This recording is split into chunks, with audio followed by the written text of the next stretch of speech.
Leverage in these ETFs is the most misunderstood risk for a lot of investors.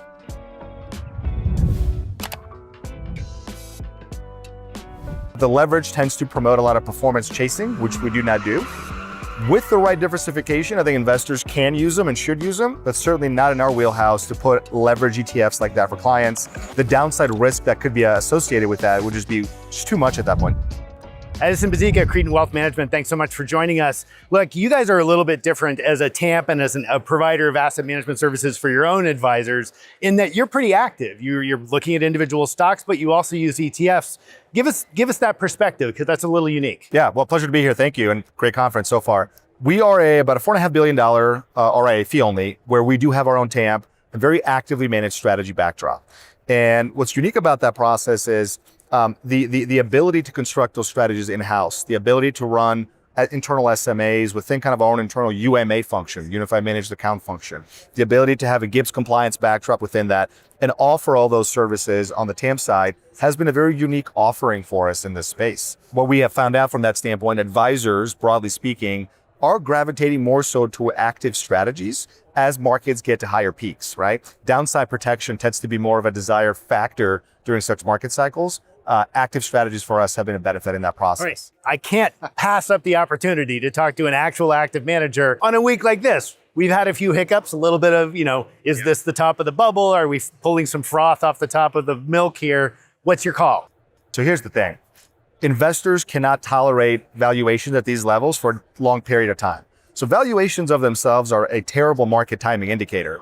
But we're teetering now to this longer period of higher valuations, missing earnings expectations, even to a marginal degree, where maybe 12 months ago would have been a slap on the wrist, is now treated with notably more downside. Couple that with the fact that we still have a shutdown happening, as well as maybe the tariff rhetoric still alive.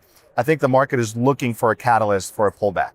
And that 10 to 15% pullback is actually going to be a very healthy occurrence. I think we need to get there faster than we're actually going to right now. So you're positioned that way. You're positioned for a 10, 15% pullback on the frothiest Mag 7 AI bubble type stocks. How are you positioned? Yeah, absolutely. So market in general is top heavy, right? I think that story's been alive, very much alive for the past 3 to 4 years. By being an active manager, we are having an active allocation risk away from the big tech right now. Okay. We're not going to ignore it, right? The AI boom isn't going anywhere. So your investors still have a little NVIDIA. They still have a little NVIDIA, but they don't have 8 or 9 or 10% NVIDIA from that standpoint.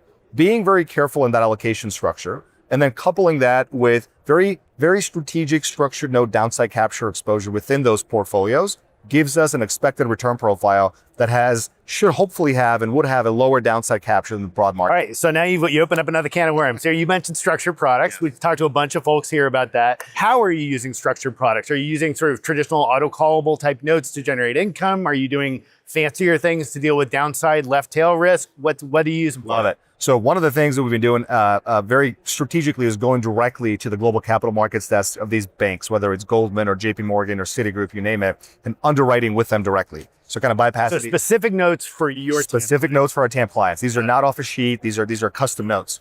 The vast majority of the usage, think of replacing interest rate risk with equity market risk, but doing so in a principal protected structure. So for bond investors in general, right, I do think bonds have higher risk than stocks over the next 12 months. I know that I may be going against the grain on that one. I think there's too much baked in for interest rate cuts. Swapping some fixed income exposure for a principal protected note with a 7 or 8% cap to the S&P 500 gives us that equity market-like return profile expectation with a similar risk as owning a bond, but removing the interest rate risk in the process.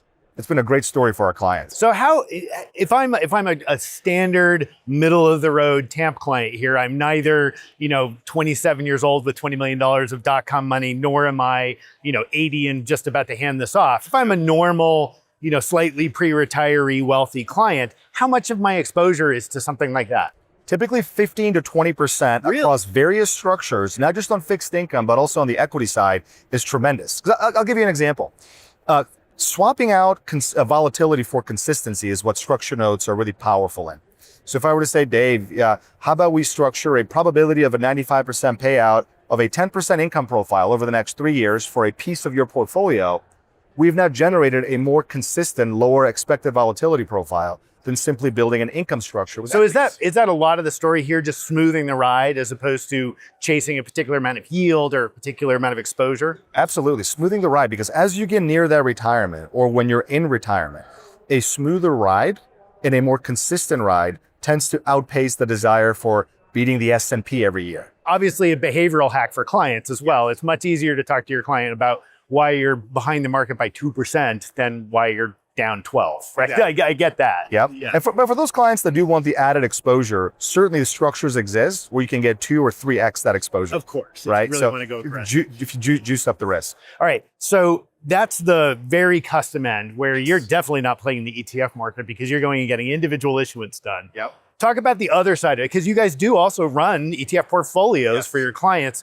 What are you using in the ETF market? What's exciting to you and what are you kind of skeptical about? So what's been interesting over the past, call it 12 months or so, the things that have popped up predominantly are these more narrow cast ETFs. These more niche exposures across various style classes and factors. And they've been getting a lot of interesting media coverage in the sense that they're too concentrated.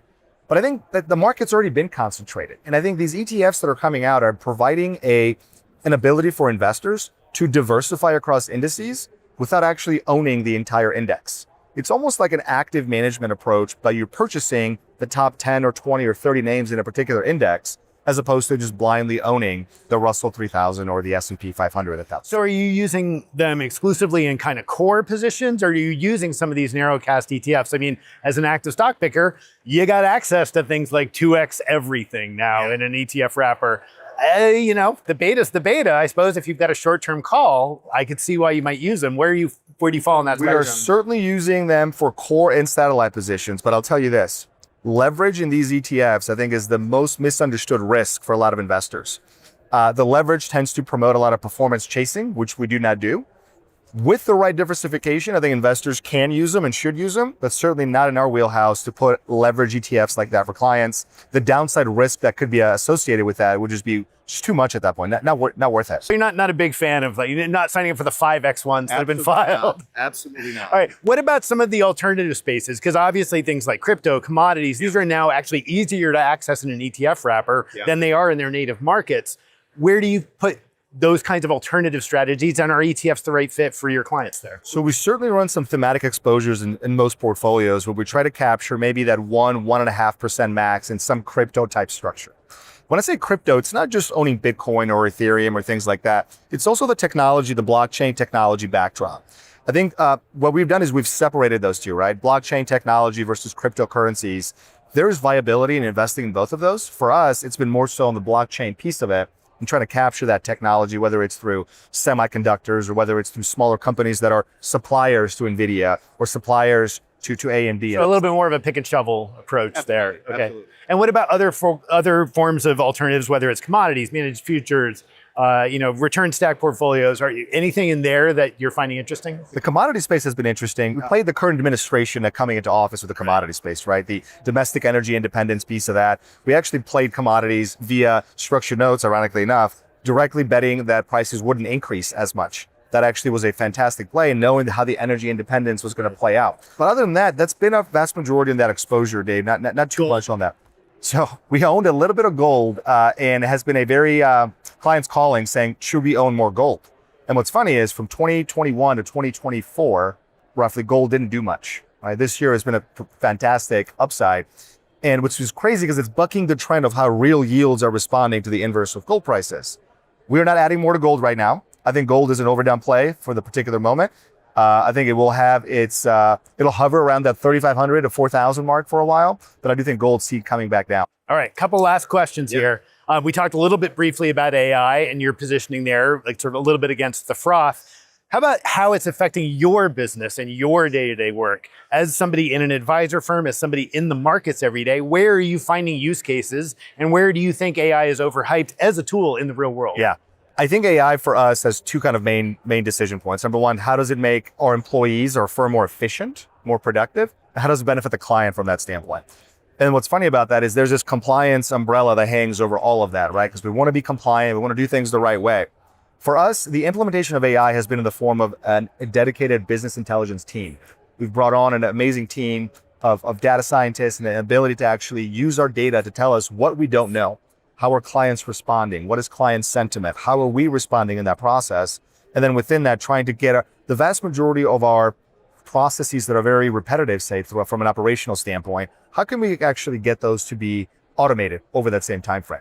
We're in that early stage right now. We want to be careful and very intentional in the AI adoption, but first and foremost, we want to be very compliant in that process, making sure that we're not overstepping anything that's not SEC regulated. Got it. So it sounds like sort of two very focused buckets. One is help make sure that our interhuman communication, we're learning as much as we can on that. And on the other side, let's get onboarding down from 27 days to 2 days. Yeah. And no more not in good orders, right? Make everything perfect off the bat. Got it. This has been great. Thanks so much, Edison. Thank you so much. Cheers. Appreciate it, Dave.